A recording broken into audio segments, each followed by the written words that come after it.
ಏನಾಗಿದೆ ಅಂದ್ರೆ ಬೆಳಗ್ಗೆ ಯಾರೊಬ್ರು ನಂಗೆ ಫೋನ್ ಮಾಡಿದ್ರು. ನಾನು ಒಂದಷ್ಟು ಐಟಮ್ಸ್ ಆರ್ಡರ್ ಮಾಡಿದೆ ಮನೆಗೆ, ಅದು ಆಕ್ಚುಲಿ ಬರಬೇಕಾಗಿತ್ತು. ಸೊ ಅವ್ರು ಬೆಳಗ್ಗೆ ಫೋನ್ ಮಾಡಿ ನಮ್ ಡೆಲಿವರಿ ಹುಡುಗರಿಗೆ ನಿಮ್ಮ ಅಡ್ರೆಸ್ ಸಿಗ್ತಾ ಇಲ್ಲ, ಅವ್ರಿಗೆ ಒಂದು ಕೋಡ್ ಕಳಿಸ್ತೀನಿ, ಇದು ನೀವು ಹಾಕಿ ಅವ್ರಿಗೆ ಅವ್ರ ಫೋನಿಂದ ನಿಮ್ಗೆ ಮಾಡ್ತಾರೆ ಅಂತ. ನನಗೆ ಸ್ವಲ್ಪ ಡೌಟ್ ಬಂದಿತ್ತು, ಆ ಗಡಿಬಿಡಿಯಲ್ಲಿ ನಾನು ಅದನ್ನ ಫೋನ್ಗೆ ಹಾಕಿದೆ. ಸೊ ಅದರಿಂದ ಅವರು ನನ್ನ ಫೋನ್ ಹ್ಯಾಕ್ ಮಾಡಿ ನನ್ನ ವಾಟ್ಸ್ಆಪ್ ಕಾಂಟ್ಯಾಕ್ಟ್ಸ್ಗೆ ಎಲ್ಲರಿಗೆ ನನಗೆ ಅರ್ಜೆಂಟ್ ಆಗಿದೆ, ನನಗೆ ಈ ನಂಬರಲ್ಲಿ ದುಡ್ಡು ಕಳಿಸಿ ಅಂತ ಹೇಳಿ ಆಲ್ಮೋಸ್ಟ್ ಸುಮಾರು ಜನ ಫ್ರೆಂಡ್ಸ್, ನನ್ನ ಮಗ ಎಲ್ಲರೂ ದುಡ್ಡು ಕಳಿಸಿದ್ದಾರೆ. 55,000 ಕಳ್ಸಕ್ಕೆ ಹೇಳ್ತಿದ್ದಾರೆ ಎಲ್ರಿಗೆ.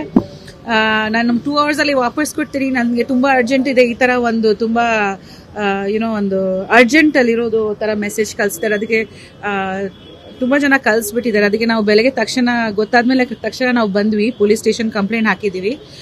ನಾವು Bombay cyber crime department head ಹತ್ರ ಮಾತಾಡಿದೀನಿ, ಅವ್ರನ್ನ ಹಿಡಿತಾರೆ.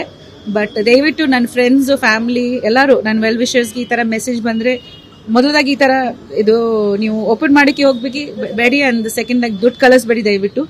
ಯಾರು ಕಳ್ಸಿದೀರಾ ಅದರದ್ದು ಕಂಪ್ಲೇಂಟ್ ನಾವು ಲಾಂಚ್ ಮಾಡಿದೀವಿ, ಅದನ್ನ ರಿಕವರಿ ಮಾಡಕ್ಕೆ ಟ್ರೈ ಮಾಡ್ತಾ ಇದೀವಿ. ಅಂಡ್ ನೀವು ಅಷ್ಟೇ ಎಚ್ಚರಿಕೆ ಅಲ್ಲಿ ಇರಿ, ಬಿಕಾಸ್ ನಿನ್ನೆ ತಾನೇ ನಾನು ನ್ಯೂಸ್ ಅಲ್ಲಿ ನೋಡ್ತಿದ್ದಾರೆ, ಯಾರೋ ವಾಯ್ಸ್ ಡಬ್ ಮಾಡಿ ಕಳ್ಸಿದ್ದಾರೆ AI ಮುಖಾಂತರ. ಸಪೋಸ್ ನಂದೇ ವಾಯ್ಸು, ನನ್ನ ವಾಯ್ಸ್ ಮೆಸೇಜ್ ಕಳ್ಸಿರೋ ತರ ಈ ತರನೂ ಆಗ್ತಿದೆ.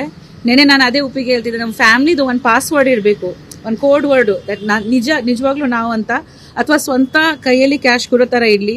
ಈ ತರ ತುಂಬಾ ಹ್ಯಾಕಿಂಗ್ ನಡೀತಿದೆ. ಪ್ಲಸ್ AI ಮುಖಾಂತರ ಕೂಡ ವಾಯ್ಸ್ ಹ್ಯಾಕ್ ಮಾಡಿ ಮೆಸೇಜ್ ಕಳಿಸಿ ನನಗೆ ಇಮಿಡಿಯೇಟ್ ಆಗಿ UPI ಟ್ರಾನ್ಸ್ಫರ್ ಮಾಡಿ. ಇವಾಗ ಎಲ್ಲರ ಹತ್ರ UPI ಇದೆ. ಸೊ ಇವಾಗ ತಾನೇ ಒಳಗೆ ಈವನ್ ಪೊಲೀಸ್ ಅವ್ರ ಹತ್ರನೂ ಯಾರೋ ದುಡ್ಡು ಇಸ್ಕೊಂಡಿದ್ದಾರೆ, ಪೊಲೀಸ್ ಅವ್ರ ಹತ್ರನೂ ಆ ತರ ಇಸ್ಕೊಂಡಿದ್ದಾರೆ ಅಂತೆ. ಅಂಡ್ ಅವ್ರಿಗೆ ಅದು ವಾಪಸ್ ಸಿಕ್ಲಿಲ್ಲ. ಆಲ್ಸೋ ಈ ತರ ಆಗಿದ್ರೆ ತಕ್ಷಣ ನೀವು ಪೊಲೀಸ್ ಅವ್ರಿಗೆ ಐ ಥಿಂಕ್ 1937 ಒಂದು ಕೋಡ್ ಇದೆ, ಅವ್ರಿಗೆ ಇಮಿಡಿಯೇಟ್ ಆಗಿ ಫೋನ್ ಮಾಡಿ ಅದನ್ನ ನೀವು ಕ್ಲೋಸ್ ಮಾಡಬೇಕು. ಲೈಕ್ ಈ ತರ ಆಗಿದೆ ಅಂತ ನಿಮಗೆ ಗೊತ್ತಾದ ತಕ್ಷಣ, ನೀವು ಇದು ಫ್ರಾಡ್ ಅಂತ ಗೊತ್ತಾದ ತಕ್ಷಣ ನೀವು ಕಂಪ್ಲೇಂಟ್ ಲಾಂಚ್ ಮಾಡಿದ್ರೆ ಅದು 1 hour ಒಳಗೆ ನೀವು ಮಾಡಿದ್ರೆ ದುಡ್ಡು ವಾಪಸ್ ಸಿಗಬಹುದು.